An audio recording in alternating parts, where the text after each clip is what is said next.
3 silné životné lekcie. Lekcia číslo 1. Neprestávaj sa učiť. Život nám neustále prináša nové výzvy a skúsenosti. Čo ťa dnes bolí, zajtra ťa posilní.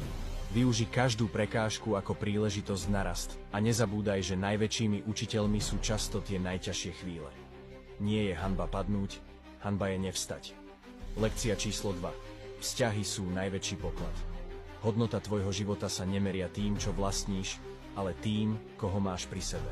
Staraj sa o ľudí, ktorí sú tu pre teba, keď to najviac potrebuješ. Tí praví priatelia a rodina ťa podržia aj v najtemnejších časoch. Nikdy neber ich prítomnosť ako samozrejmosť. Lekcia číslo 3. Nauč sa pustiť. Niekedy musíme pustiť to, čo nás brzdí, aby sme mohli napredovať. Či už sú to toxické vzťahy, staré zvyky, alebo nevyriešené spory. Nauč sa odpúšťať a ísť ďalej. Tvoje šťastie je príliš dôležité na to, aby si ho nechal v rukách minulosti. Ak sa v týchto lekciách nachádzaš, napíš 100 a sleduj ma pre viac inšpirácie.